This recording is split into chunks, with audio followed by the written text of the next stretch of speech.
Now, President Moon says he believes peace on the Korean Peninsula will open the door to full-fledged economic cooperation between the two Koreas. He says the two Koreas will then start to work closely with Russia as well. In fact, that's one of the issues he plans to discuss with Russian President Vladimir Putin in Moscow this week. Ahead of that visit, our Moon Connyoung gives us a summary of what the South Korean leader had to say to members of the Russian press.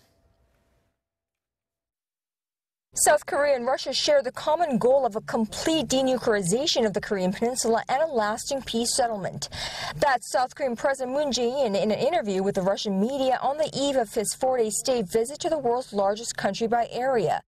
And President Moon said he wished to discuss with his Russian counterpart the two countries' cooperation in various aspects, as he believes once a peace regime is established on the Korean Peninsula, it will open an era of full-fledged inter-Korean economic cooperation, and that framework should include Russia to create a Seoul, Pyongyang, Moscow three-way cooperation.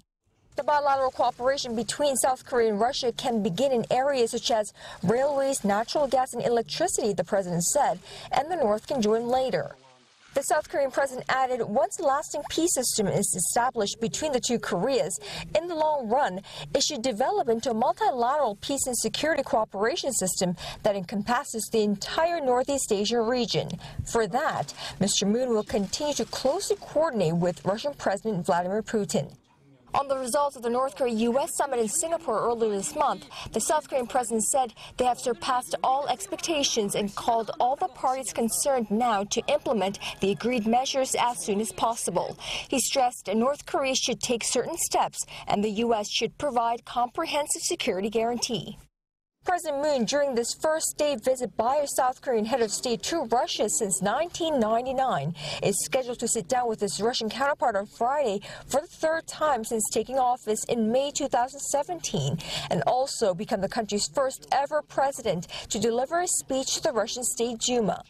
The South Korean leader's trip to Moscow comes amid a flurry of international efforts, including 2 inter-Korean summits and a never-before-seen U.S.-North Korea summit, to rid North Korea of its nuclear weapons program, as well as unprecedented diplomatic engagements by the North Korean leader with other heads of state. Moon Connyoung, Arirang News, The Blue House.